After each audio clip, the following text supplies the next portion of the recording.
Mag-unboxing po tayo. Ayan. Ayan, bubuksan ko. Mahirap po kasi isang kamay lang gamit ko. I-open ko na siya. Wait.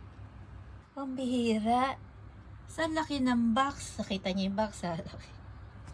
Tapos ito po yung laman niya. Yung box. Sadali. Ito yung mga laman-laman. Hala ko, laki talaga eh. Tingnan niyo naman. O, di ba?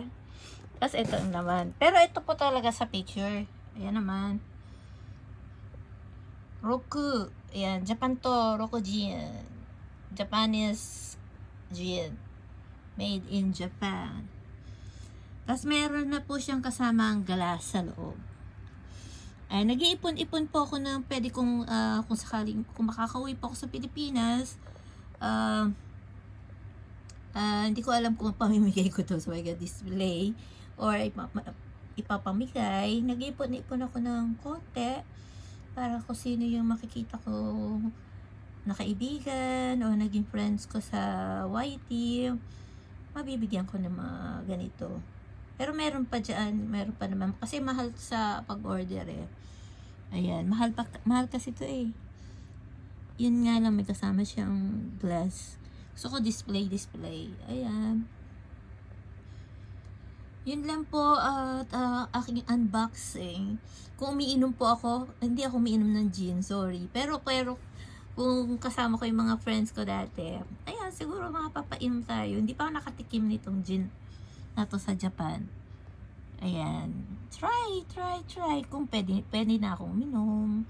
Kung bawal pa, hindi pa pwede. Ayan. Siguro pag yung party pag ako umuwi, aking mga pamangkin, umuwiin na siguro sila. Bigay ko sa kanila yan. Tsaka, medyo lang naman ang mga ilan sila dun pag bibigyan ko niyan. Gusto mo tigi-tigisa sila at least remembrance ng tita. Pati yung anak ko dun. Ayun, marami po salamat. Please, like watching, like and comment. Don't forget, Giselle Wagen Vlog. Please, subscribe. Yun lang. Sabay ganun eh. Thank you po sa mga legit channels. Thank you very much.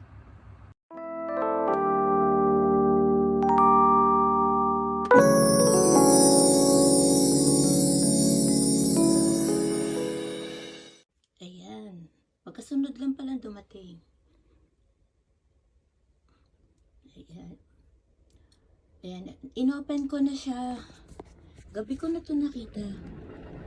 Pina-order ko sa anak ko kasi kailangan ko ako magkilos-kilos, magluto-luto ulit. Kasi yung gamit ko na sa kanya eh. Mabibigatan ako magbuhat. Ayun. Tsaka stainless eh. Ito mabigat din po. Pero, tinanggal ko lang yung mga gamti. Mahirap kasi magbukas. Ito, panluto. Dito yung mga gamti.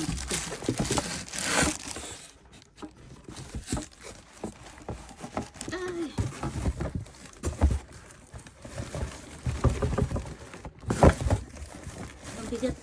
Ang bigat sa totoo lang. Ang bigat ito ah.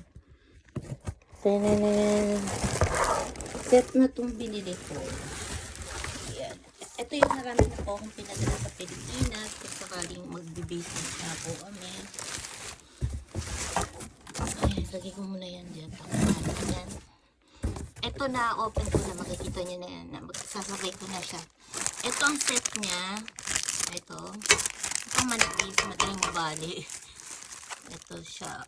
Kailangan ingatan din po paggamit nito eh. Kasi nangangalawang yan eh.